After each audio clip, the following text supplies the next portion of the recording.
then. Yeah. Hey kids! Now we're cooking. Welcome to our next episode where we're in our segment about salads, which is really infinite. We could do this probably for years, just do salads. But we are going to cut it off at some point to move on to other things. But they're perfect to teach in the summer because there's so many that are so good and cool or cold that it's really refreshing to have them in the summer, even though they are good all year, but they're especially appreciated in the summer. My name's Aunt Annie. And I'm Grandma Jayne. And once again, we're going to start with the next salad on our list. Very similar to the macaroni salad. We're going to make a pasta salad. Now this is just like the macaroni salad. It has any number of mix-ins you can put in there that you like for your taste. We're just going to put in what we like, and we're going to mention some things that we also have put in it, but just might not have it here handy in my fridge today. So what I like to use, kids, is something called 3-color or tricolor rotini. You see how colorful those are compared to just the spirals that are pale yellow? So that's what I like to use, the tricolor rotini. And just like the macaroni I don't remember if Jayne said it because I was busy doing something else, but your boxes or your packages of macaronis have instructions how to make them, but just watch them. They take maybe 8 to 10 minutes. You don't want to overcook them because they get mushy. We like them al dente. So we still want a little chew in it, in other words. We don't want them mushy. So at any rate, I've prepared it according to instructions. And so all we're gonna do here now, Jayne, I like to put green pepper in. Okay.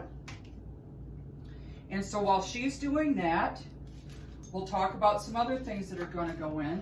I like to put green pepper in, as we said. Once again, Jayne is doing her julienning and then dicing, lining them up like she does, which is so quick and convenient to do it that way. I'm going to add or ask Jayne to cut up some red onion in this one. I like the bite or the strength of the red onion in this. I also like it for the color in this. And just because we've got some leftover green onion on the butcher block or on the cutting board here, I'm going to have Jayne just throw that in because it's not going to hurt anything. Like we've said in the other salads, you can use any kind of onion you prefer. Again, I'm using red in this particular one because I do want the strength. I want the bite in it. But we are going to go ahead and add those few extra green onion stems that we have here that we don't have another place for today. We also can add broccoli, which I'm going to add because I just love broccoli. That's Aunt Annie's favorite. It is my favorite. And you can go to the produce aisle and get a fresh head of broccoli if you like, because broccoli doesn't even have to be cooked. You can eat it raw. Mm-hmm. So you can go ahead and wash it up good and cut it up. And even though the whole thing is good for you, some of the bottom part of the stem can get kind of bitter. So I usually cut off that part. But to really make it easy today, because I knew this was going to be the last salad we were making today, I took a frozen bag of broccoli cuts out of my freezer. And while we were doing the macaroni salad and some of those other salads, I had it in the sink thawing, just like we did with the peas. We had those out thawing in the sink before while we were doing other things. It's kind of called multitasking and getting a lot done. And that's why if you think about your meal ahead of time or you think about your dishes, it kind of helps you figure out what you want to make or what order you want to make things in. Okay. Is this enough onion? Yes, I think so, because I didn't make a huge batch here. Very good, thank you, Jayne. Now some of these pieces makes me cry. Some of these broccoli pieces are a little big, so I'm just cutting them up a little bit. But if they're smaller broccoli cuts, you might not even need to touch them. Just after they thaw in a colander, take off the excess liquid off them and just put them in. Some of these smaller ones, I might not have to. Speaking of onion, Jayne, is there anything you can do to stop an onion from making you cry? Do you know any tricks? I've heard and I don't remember. Do you know it? Cal, I've heard of some too. Oh, I need to Google. You know what? Next time we'll tell you. Next time we'll tell you because we were remiss in not telling you this time. I meant to look that up for you. There is something. There is something very easy so you don't. And you know what? We promise that the next episode we will have at least one trick to maybe keep you from being a ball bag. So stay tuned, right? Unless, of course, you need a good cry. This might be a good one to make then. Is to cut up a really strong onion and just let her flow. Okay. My eyes are tingling. Okay, then what do you want? These halved or anything? The other thing we use is black olive. We like that in our salad. And because we already had a can of black olive from Jayne's Cobb salad, we saved the leftover. Only I think these black olives are kind of big for this particular thing. Now you can buy cans of black olives that are already sliced to the size that you want. That's really, really easy, and that's probably what I usually would have done, except we already had this can, and we aren't going to waste food. There's no point in wasting food, and we needed the whole olives for the cow. So this time, we're going to go ahead and keep using them, and we're going to just cut them up. Doesn't hurt. We've got the time, right? And they're pitted. That's nice too. And will you tell the kids what pitted means? The pit of the olive has been taken out, so Okay. you don't have to worry about cutting around it or having it in there when you eat them. So it's a lot easier. I always buy pitted, don't you? Jayne and I love cauliflower. Yes. I don't happen to have any, but if I did, that'd be going in here too, because that's yet another color. It's another type of food you can eat raw, and that too can be cleaned up and cut up in small pieces like your broccoli, and you can put that in here. You might also want to get a bag of what we call winter mix. A frozen bag of winter mix in the supermarket has both broccoli and cauliflower. So you could thaw that out, put it in the colander after it's drained, and you could cut that up to pieces that you like, okay? So that's another little trick. So go ahead and put black olive in there.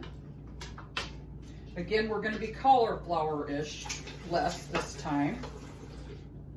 Okay. And we don't like to put cheese in it. Some people put cheese cubes with cheese in there, but they get kind of wet and I don't know, slimy. I've been to salad luncheons where some people have made salads with big cubes of cheese or even shredded. Doesn't need it. It really doesn't. It kind of, I don't know, fights the flavors of the other things in here. And it makes it too slimy. I don't like that. So for once, we're going to finally take a trip away from salad dressing. That has been the base, kids, of a lot of the salads we've made thus far. The reason we did it that way is because we then would have those ingredients. We're trying to make salads that the ingredients are similar, okay? But today, that's why this is the last one. I like to just get an Italian dressing off the shelf. Well, you know where your salad dressings are in the grocery store. All different kinds. French and ranch and Thousand Island and Italian, and then there's the fat-free, and there's the this and the that. There's just tons of shelves of it. I just get an Italian dressing because it's got that really good bite that I like. It's zesty. You might want to get a zesty Italian, whatever you want to get.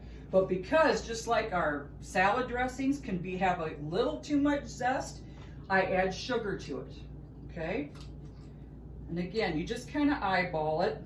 Sometimes I stick my pinky in to taste it to see if it has enough sugar.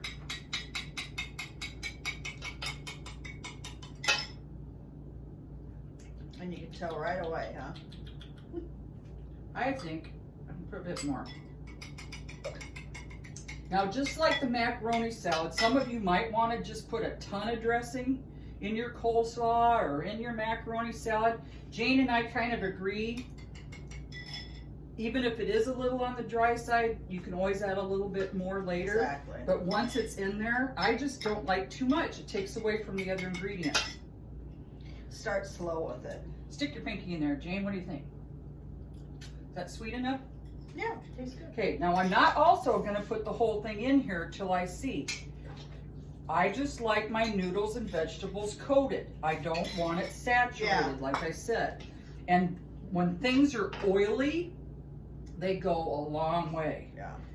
Long way. It doesn't take a whole lot. So If it's not cream-based, these oily ones can go a long way. And that's all right. And speaking of that, and a lot of times you can tell when it's hit everything because it gets shiny. all of a sudden your noodles and your vegetables will be real shiny, okay? One thing I should have mentioned with potato salad too, you know, potato salad can be warm, potato salad can be cold. Also potato salad, we made a cream-based one, or a creamy, I should say, with dressing. You can have a vinegar-based potato salad too, and maybe down the road we'll make one of those. I might just put a little bit more, healthier, but I am not gonna put much more because it's getting plenty coverage there. again, they just get shiny, everything in there. But I wanted to make sure the stuff at the bottom got shiny too. And you could put green olives. I don't know, there's just endless. Any vegetable can go in there. Red peppers, carrots. I'm so glad you said that because I forgot my peppers. Shame on me. I'm getting tired. We've been making salads all day. But it's been fun, hasn't it, Amy? It has. Ooh. Now, generally, I put Look at these. red, orange in this. I don't have a red one today, so I'm going to have Jayne put some orange and some yellow in here. All right. So glad you said that, Jayne. You're a lifesaver. Oh. That was Because I do normally put peppers in here. Again, some people salt and pepper it. Almost everybody does. Again, we're going to keep the sodium out so you can put the salt on as you like it and as your health requires. But I am going to pepper. And there's a lot of seasoning in that Italian salad dressing too. That's why, yeah, that's why you only really Probably need to use salt. that. Yeah, there's an awful lot. That's a good point, Jayne, because Italian dressing already has a lot of that in it. Yeah. So I would always, and here's another good trick, kids, always taste things before you salt it.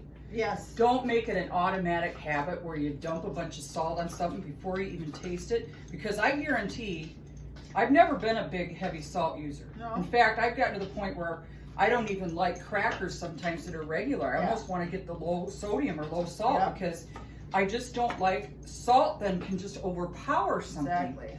So again, taco chips too, too much salt sometimes. Sometimes it just overpowers. Yeah. So I would encourage you not to add salt until you try something first. Okay, Jayne's got nice pieces of yellow and orange pepper here. Again, like I said, if I had a red, I would put that in here as well, because I like that again for the color.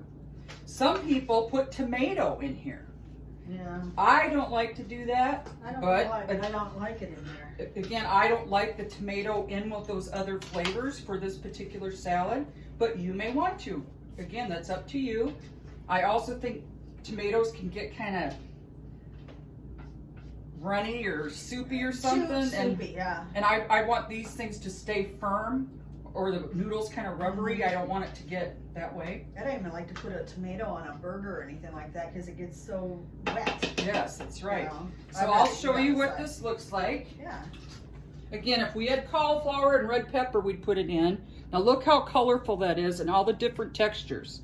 So now we've made yet another salad with a different base than our salad dressing. Now we've got more of an oily base, okay? Or a vinegary base type thing. Just like other salads, you can a lot of times there are recipes for both the creamy base or meaning like a salad dressing, or versus a vinegary. And a lot of people, they're watching their calories, will use the vinegary or this type of oily based dressing rather than putting on the salad dressing that has more milk or egg based. And it is high calorie.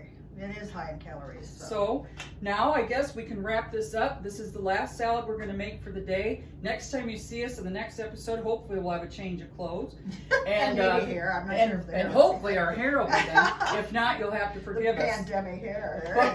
But before we sign off, what would you like to say to the kids? Oh, we love you, of course, and we think of you a lot out there. And I think the world would be so good if all children had good, happy beginnings. Absolutely. And we hope that we're going to be part of your happy beginnings and that we can make your day just a little bit happier. Okay, kids? Until next time, we'll see you on Now We're Cooking.